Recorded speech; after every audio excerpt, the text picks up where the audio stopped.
वडोदरा महानगर पालिका का चुनाव काउंटडाउन बस शुरू हो गया है। सभी के दिल की धड़कनें तेज है और कुछ लोग वोट लेने के लिए तो कुछ लोग वोट देने के लिए, हर कोई उत्साहित है। और इस 5 साल में आने वाले चुनावी उत्सव को मनाने के लिए जब वडोदरा इतना उत्साहित है, अलग अलग दलों के प्रत्याशी जो है घर घर जाकर अब मतदाताओं का समर्थन हासिल करने की कोशिश में लगे हैं। फिलहाल वडोदरा के वार्ड नंबर 15 में हूं, जहां श्रीनाथ जी पार्क सोसाइटी है और यहां के मतदाता क्या सोचते हैं, क्योंकि आखिरकार ये जो सारी कवायद हो रही है उसका अंजाम तो मतदाता ही देंगे। वोट आखिरकार मतदाता देंगे और वो क्या सोचते हैं ये हम लगातार आप तक पहुंचाते जा रहे हैं। वडोदरा के ब्लाइंड एसोसिएशन के सेक्रेटरी કેશવભાઈ ગીરી हमारे साथ है। કેશવભાઈ, શું કહેશો વડોદરામાં અત્યારે જે ચૂંટણીનો માહોલ છે એના વિશે? વડોદરામાં ચૂંટણીનો માહોલ છે. હું મારા એસોસિએશન ઓફ ધ બ્લાઇન્ડ સંસ્થા ચલાવું છું.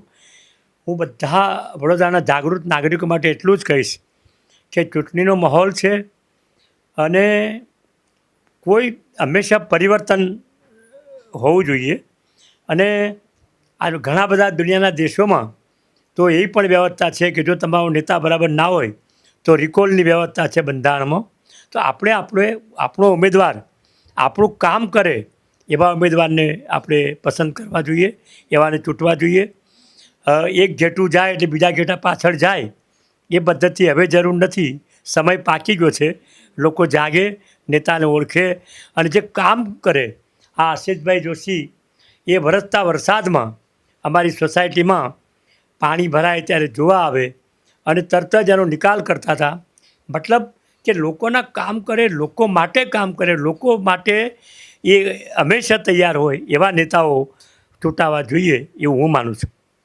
કેશવભાઈ, વડોદરા શહેરમાં એવું છે કે એવી કહેવત છે કે રામના નામે જેમ પથ્થર તરી જાય એમ મોદીના નામે ગમે તેવા ઉમેદવારને તમે ઊભા રાખો તો એ લોકો જીતી જાય.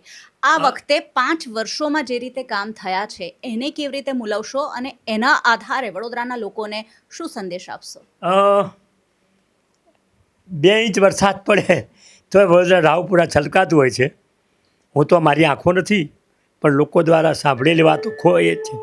તો 2 ઇંચ વરસાદમાં જો પાણી છલકાતું હોય તો આ કામગીરી કેવી છે એ તો લોકો જોવે જ છે, લોકો જાણે પણ છે.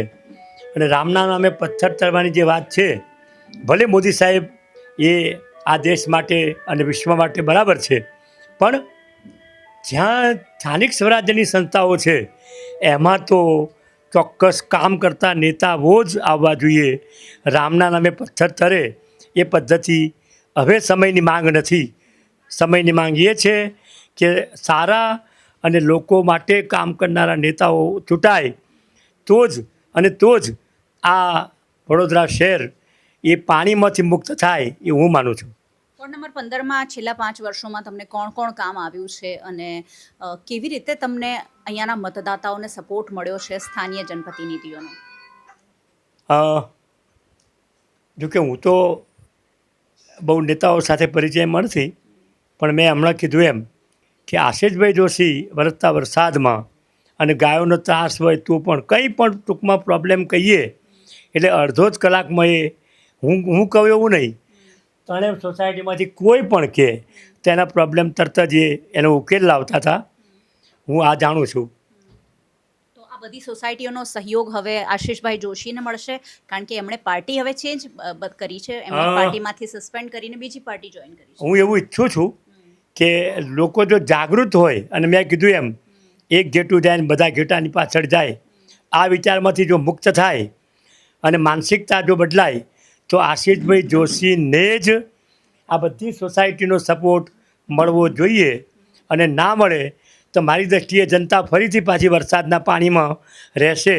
આ ચોક્કस बात है. क्या बखूबी उन्होंने छोटी सी बात में पूरी कहानी बयान कर दी है कि वडोदरा शहर में 5 साल में जो भी समस्याएं आई है उसमें आपके साथ जो खड़ा रहा सिर्फ और सिर्फ उसी को काम के आधार पर, नाम के आधार पर इस बार भूल जाइए. 5 साल पहले जो गलती वडोदरा ने की थी उसे थोड़ा सा सुधार लीजिए. जो भी काम कर रहा हो, चाहे कांग्रेस पार्टी का हो चाहे भारतीय जनता पार्टी का, उसे वोट कीजिए ताकि 5 साल के लिए वडोदरा जो है अच्छे हाथों में हम दे सके. श्रीनाथ जी सोसाइटी के कुछ और मतदाता भी हमारे साथ है, वो क्या सोचते हैं ये भी जान लेते हैं.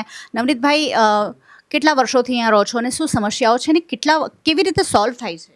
અહીંથી લગભગ અમે 2005થી અહીંયા રહીએ છીએ.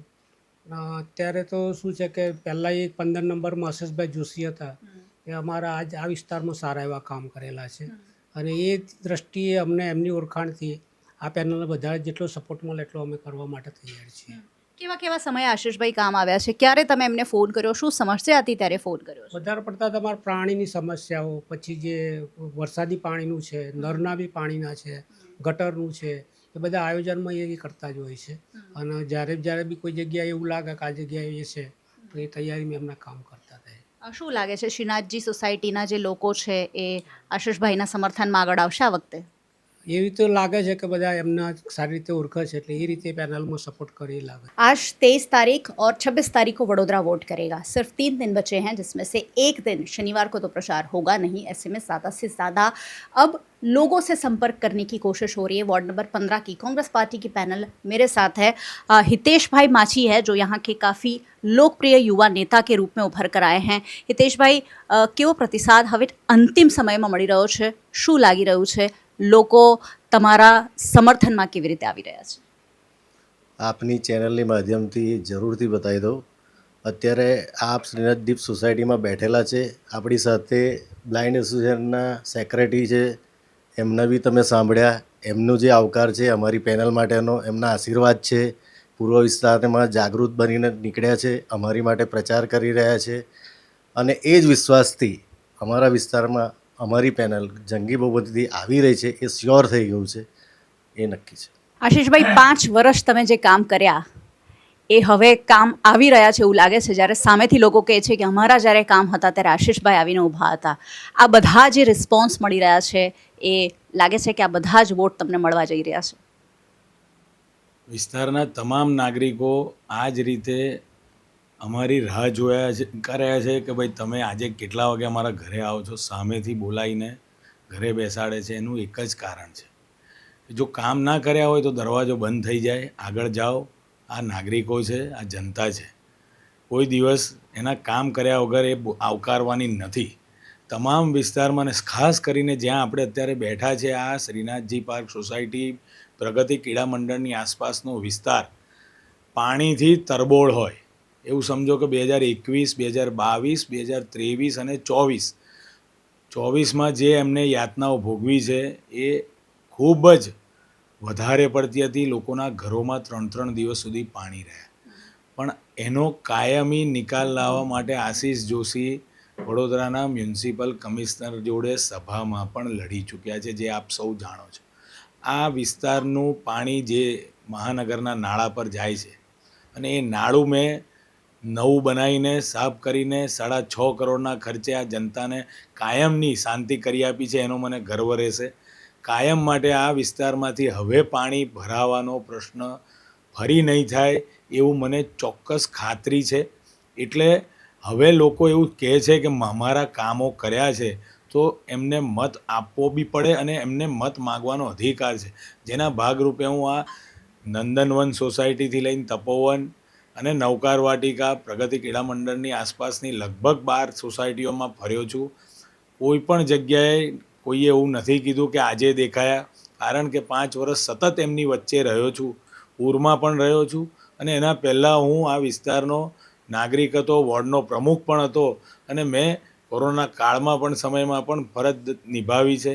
માનવતાની દ્રષ્ટિએ કેશવજી જે બ્લાઇન્ડ એસોસિએશનના સેક્રેટરી છે એ જોડાયા છે અને એમની આજે અમે શુભેચ્છા મુલાકાત લીધી છે. અમારા નવનીતભાઈ હોય કે તમામ આગેવાનો સોસાયટીના એ કાયમ ફોન કરે અને એમને અમે રિસ્પોન્સ આપીને એમની તમામ કામગીરી, નળ ગટર રસ્તાથી માંડીને જે પણ કંઈ છે એને સુધારવાનો પ્રયત્ન કર્યો છે, સાંભળ્યા છે અને એના ભાગરૂપે આજે નાગરિકો અમને અમારી આ પેનલને જીતાડવા માટે ઉત્સુક છે. આવનાર 26 તારીખે વોર્ડ નંબર 15માં કોંગ્રેસ પાર્ટીની અમારી આ પેનલ નીલમબેન શ્રીવાસ્તવ, પારુલબેન પટેલ, હિતેશભાઈ માછી અને હું આશીષ જોશી આપ જોજો કે જંગી બહુમતીથી જીતીને પરિવર્તન લાવીશું આ વડોદરા શહેરમાં, એ નક્કી છે. આશીષભાઈ, ઘણી જગ્યાએ ઘરે ઘરે જઈને એ સમજાવાઈ રહ્યું છે કે તમારા વિરુદ્ધમાં વોટિંગ કરવામાં આવે, એના વિશે શું કહેવા માંગશો? પાર્ટી હાર ભાંખી ગઈ છે. ધારાસભ્ય ડભોઈના હોવા છતાં સ્લમ ક્વાર્ટર્સ જેવા એરિયાની અંદર સભાઓ લેવી પડે, મિનિસ્ટરને, મહિલાને બાળ વિકાસ મંત્રીને જોડે રાખીને એ જ દર્શાવે છે કે અમારી લોકપ્રિયતા અમારા કામો બોલે છે. અને હવે હાર ભાગી ગયા છે એટલે સામ દામ દંડ ભેદની રાજનીતિથી ધમકાવીને જે કામ ડભોઈમાં રૂપિયા વેચીને ઘેર ઘેર વોટ ખરીદાય છે એ પ્રમાણે એ સિસ્ટમ હવે ઘર દીઠ પહેલી વાર જોયું છે કે વોર્ડ 15માં બી સામાન્ય નાગરિકોને રૂપિયાની લાલચ ઘર દીઠ 2,000 રૂપિયા વેચવાની વાતો શરૂ થઈ છે. એ બતાડે છે કે કેટલા ફ્રસ્ટ્રેશનમાં છે. પણ નાગરિકોએ નક્કી કર્યું છે કે આ 2,000 રૂપિયા ક્યાં હતા જ્યારે અમારા ઘરમાં પૂરના પાણી ઘૂસી ગયા, અમારા અનાજ પલળી ગયા, અમારું ઘર વખરી, અમારું ફર્નિચર બરબાદ થઈ ગયું. તો એ 2,000 નહીં, લોકોના ઘરમાં 2-2 લાખ રૂપિયા સુધીનું નુકસાન થયું છે. તો જનતા એનો ચોક્કસ જવાબ આપવાની છે અને અમે મજબૂત છે એ જ બતાવે છે. કારણ કે નાયબ મુખ્યમંત્રી જો વોર્ડ 15ની મુલાકાત લઈને સભા લેતા હોય ત્યાં ખબર પડી રહી છે કે તમે હારી રહ્યા છો, તમે વિકાસના નામે પ્રજાને મૂર્ખ બનાવી છે. ત્યારે અમે પ્રજાની વચ્ચે રહ્યા છે. હું હોઉં, મારા પહેલાં દીપક શ્રીવાસ્તવ પણ કાઉન્સિલર હતા, મધુભાઈ આ વિસ્તારમાં કામો કર્યા છે, હું પારુલબેન 5 વર્ષથી સતત આ વિસ્તારના નાગરિકો સાથે રહ્યા છે. એટલે કામોના નામે અમે વોટ માગી રહ્યા છે. કેટલાક લોકોને હવે કામના નામે માગી નથી શકતા એટલે રામના નામે માગવા નીકળ્યા છે. પણ પ્રજા જાગૃત છે. જ્યારે રામના નામે વોટ માગવાના હતા ત્યારે આપ્યા જ છે અને એમના જ્યાં રામને બેસાડવાના હતા ત્યાં બેસાડ્યા જ છે. પણ આ સ્થાનિક સ્વરાજની ચૂંટણી છે. જે કામ કરશે એને મત માગવાનો અધિકાર છે અને પ્રજા કામ કરશે એને ચૂંટીને લાવવાની છે. नीलम जी, वडोदरा शहर में जगह जगह भारतीय जनता पार्टी के उम्मीदवारों का विरोध हो रहा है, क्या कहेंगे इसके? देखिए, सबसे पहले तो ये मैं कहना चाहती हूँ कि हम लोग आज 4 कैंडिडेट हैं. हम कैंडिडेट नहीं, एक परिवार की तरह चल रहे हैं और चारों कैंडिडेट एक साथ रह रहे हैं. जबकि भारतीय जनता पार्टी के हर एक वार्ड में ये चल रहा है कि आप एक को दो, 3 को आप अलग जिनको देना है वो. जब उन्हीं के में एकता नहीं है तो आगे जाके वो क्या अच्छा काम करेंगे. बस जनता से ये कहना चाहते हैं कि एकता की भावना जिसमें है, एकता से रह रहे तो एकता में ही रहिए और अच्छे से जो आपका काम कर सके उनको वोट दीजिए. मैं ये नहीं कहती हूँ कि हमें वोट दीजिए, पर खाली देखिए कि जो आपका काम कर सके, आधी रात को आपको काम में आ सके, वैसे लोग को वोट दीजिए. પારુલબેન, 5 વર્ષ બહુ કામ કર્યું, હવે જનતાનો વારો છે. લાગે છે કે જનતા તમને, આ વોર્ડની જનતા તમને રિવોર્ડ આપવા જઈ રહી છે? ચોક્કસ લાગે છે. દરેક ઘરે જઈએ છીએ. 15 નંબરની અંદર અમારા આટલા દિવસથી ફેરની ચાલે છે. આજે પણ અમે સવારથી નીકળ્યા છે. કોઈ ઘર એવું નથી કે જે લોકોએ અમને આવકાર ના આપ્યો હોય. ઘર ખોલીએ છીએ, આવા સિનિયર સિટીઝનો હોય છે. ઘણા સિનિયર સિટીઝનો તો દરવાજો ખોલતા જ આશીષભાઈને એવું કહી દે છે કે 2, 7, 9, 10. એટલે અમને ખ્યાલ આવે છે કે અમારો ક્રમાંક નંબર સિનિયર સિટીઝનોને પણ મગજમાં થઈ ગયો છે. એટલે વિસ્તારના નાગરિકોએ મન બનાવી જ લીધું છે કે આ વખતે ચોક્કસ પરિવર્તન જોઈએ છે. યુવાનોએ પણ મન બનાવી લીધું છે, ચોક્કસ પરિવર્તન જોઈએ છે. એટલે આ વોર્ડની અંદર સૌથી વધારે તો જ્યારે પૂરની પરિસ્થિતિ હતી, 3 વાર જ્યારે પૂર આવ્યું ત્યારે દરેક નાગરિકની સાથે અમે ઊભા રહ્યા છે. દરેક લોકોએ એ જ વસ્તુને અમને એ રીતે જ અમને બોલાવ્યા છે કે ના, તમે છો અને તમારે જ અમારી સાથે રહેવાનું છે. અને એટલો વિશ્વાસ અપાયો છે કે વોર્ડ નંબર 15ની આ કોંગ્રેસની પેનલ જંગી બહુમતોથી જીતવાની છે. અમારે પક્ષ શું છે એ નથી જોવું, અમારી સાથે કોણ ઊભું રહી છે, કોને અમારું કામ કર્યું છે અને કોને અમારા ફોન ઉપાડ્યા છે એ વ્યક્તિ જોઈને અમારે વોટ કરવાનું છે. એટલે ચોક્કસપણે આ વખતે વોર્ડ નંબર 15ની આ કોંગ્રેસની પેનલ જંગી બહુમતોથી જીતવાની છે. वडोदरा के वार्ड नंबर 15 में मुकाबला बड़ा दिलचस्प है. एक और काम करने वाले 4 लोग हैं जिन्होंने 5 साल काम किया है और दूसरी ओर नए लोगों को मैदान में उतार दिया गया है. ऐसे में वार्ड नंबर 15 की जनता किस पर भरोसा करती है ये देखना. पूरे वडोदरा शहर में ये वार्ड बड़ा दिलचस्प बन गया है. 26 तारीख को वडोदरा वोट करेगा और 28 को काउंटिंग होगी. फिर सिर्फ एक ही अपील, वोट ज़रूर करें और काम के आधार पर करें.